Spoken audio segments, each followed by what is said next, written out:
ఇది కదా ఆఫర్ అంటే ఇప్పుడు ఎంత కొంటే అంత ఫ్రీ. విఆర్ఆ fine silver jewellery, Jubilee Hills check post, Hyderabad. తనకు ప్రతిపక్ష నాయకుడి హోదా అర్హత ఉందంటూ అసంబద్ధ వాదన చేస్తున్నారు. మీరందరూ చూస్తున్నారు టీవీలో దీన్ని.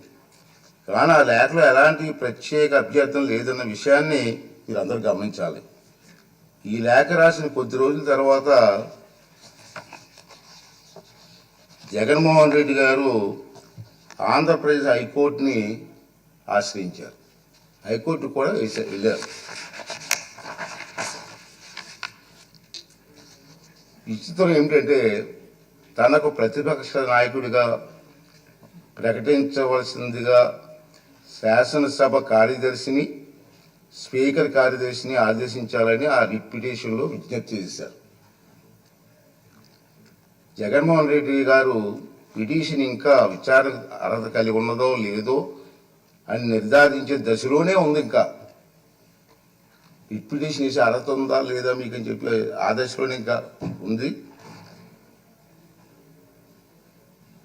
ఈ పిటిషన్లో వైఎస్ జగన్మోహన్ రెడ్డి గారు స్పీకర్ను, శాసన వ్యవహారాల మంత్రిని ప్రతివాదులుగా చేర్చినప్పటికీ ఆ ఇద్దరిని మినహాయించాలని గౌరవ అడ్వకేట్ జనరల్ గారు చేసిన సూచనతో గౌరవ న్యాయస్థానం ఏకీభవించింది.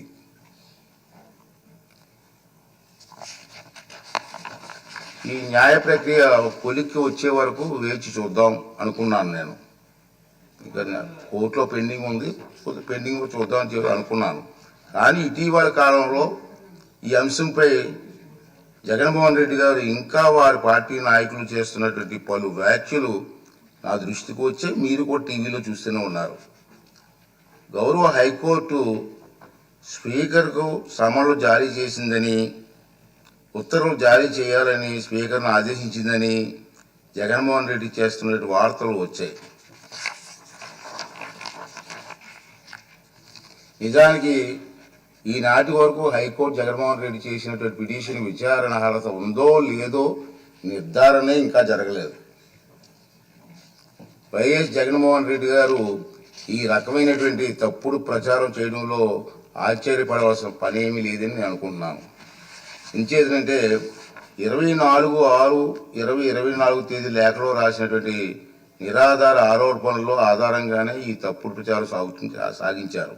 కాకపోతే ఆ దఫా ఆయన కల్పిత వాదనలను, ఆకాంక్షలను గౌరవ న్యాయస్థానానికి ఆపాదించడానికి సైతం వెనకాడలేదు.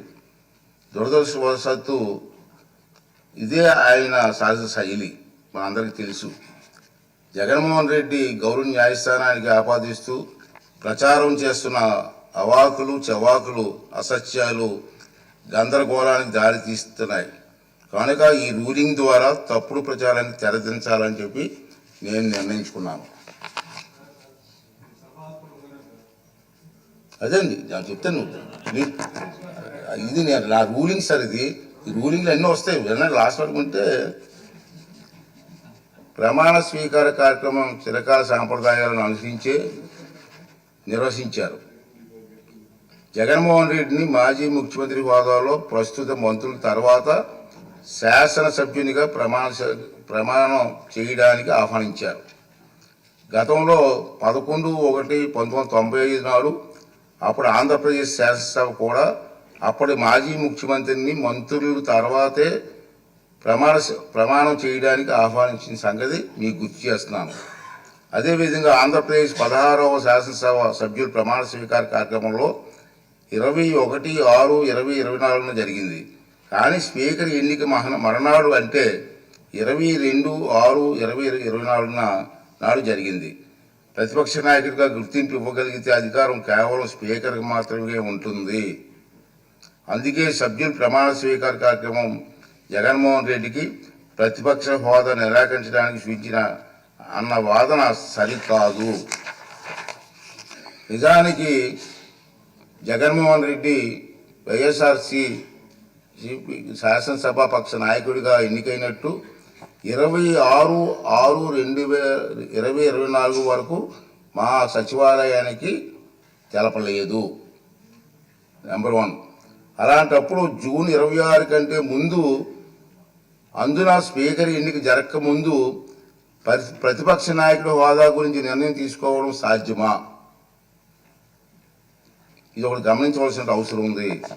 ప్రతిపక్ష నాయకుడి హోదా ఎవరైనా అర్హులా కాదా అనేది కేవలం రాజ్యాంగ సూత్రాలు, కోర్టు తీర్పులు, చిరకాల సాంప్రదాయాల ఆధారంగా మాత్రమే నిర్ధారించగలరు. ఆంధ్రప్రదేశ్ వేతనాలు, పెన్షన్ చెల్లింపు అనర్హతల తొలగింపు చట్టం 1953లో ప్రతిపక్ష నాయకుడు హోదా ప్రస్తావన ఉంది. ఆ చట్టంలో సెక్షన్ 12B ప్రకారం ఎవరైనా ప్రతిపక్ష నాయకుడు హోదా ఇవ్వాలంటే వారు చట్టసభలో సభ్యులే ఉండాలి. 2, వారు ప్రభుత్వ వ్యతిరేక రాజకీయ పార్టీ సభలో నాయకుడై ఉండాలి. ఇది క్లియర్గా ఉంది. 3, ప్రతిపక్షంలో ఉన్న వారి పార్టీకి అత్యధిక సంఖ్యాబలం ఉండాలి. 4, మరీ ముఖ్యంగా ఆ వ్యక్తి సభాపతి ప్రతిపక్ష నాయకుడిగా గుర్తించాలి. ఒకవేళ అత్యధిక సంఖ్యాబలం గల ప్రతిపక్షాలు ఒకటి కన్నా ఎక్కువ ఉంటే పార్టీ హోదాను దృష్టిలో ఉంచుకొని వాటిని ఏదో ఒక పార్టీ నాయకుడిని సభాపతి ప్రతిపక్ష నాయకుడి హోదా కల్పించవచ్చు. ఈ విషయంలో సభాపతి నిర్ణయానికి తిరుగుండదని సెక్షన్ 12B చెబుతుంది.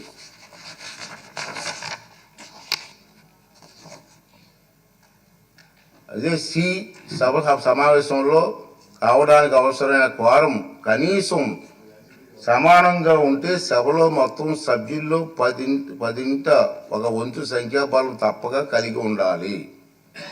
ఈ చరిత్రాత్మక డైరెక్షన్ను పార్లమెంట్లో ఆంధ్రప్రదేశ్ శాసనసభతో సహా అన్ని రాష్ట్రాలు చట్టసభల్లోని పాటిస్తున్నారు.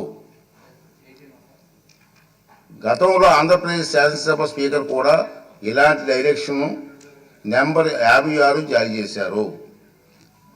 ఈ డైరెక్షన్కు మూలాలు రాజ్యాంగం చూస్తే 103, 189(3) అధికారంలో ఉన్నాయి. చట్టసభల నిర్వహణ కనీసం 10ంట ఒక వంతు సభ్యులు హాజరును వారంగా ఈ అధికారంలో నిర్దేశించారు. ఆంధ్రప్రదేశ్ వేతనాల పెన్షన్ చెల్లింపు అనర్హత తొలగింపు చట్టం 1953 ప్రకారంగా విచక్షణ అధికారాలు వినియోగించే సందర్భంలో స్పీకర్కు మార్గం చూపేది ఈ డైరెక్షనే. ఆంధ్రప్రదేశ్లో 1972-77 మధ్యకాలంలో 5వ శాసనసభను, 1994-99 మధ్యకాలంలో 10వ శాసనసభను ఏ ఒక్క ప్రతిపక్ష పార్టీకి ఎన్నికల్లో కనీసం 10% సీట్లు రాలేదు. కనుక ఎవరికి ప్రతిపక్ష నాయకుడిగా గుర్తింపు దక్కలేదు. అలాగే 5, 7, 8, 16, 17వ లోక్సభలలోనూ 10% సూత్రాన్ని పాటించడంతో ప్రతిపక్ష నాయకుడిగా ఎవరు పొందలేకపోయారు. సుమన్ టీవీలో మీ పర్సనల్ అండ్ బిజినెస్ ప్రమోషన్స్ కోసం కింది నెంబర్కి కాంటాక్ట్ చేయండి.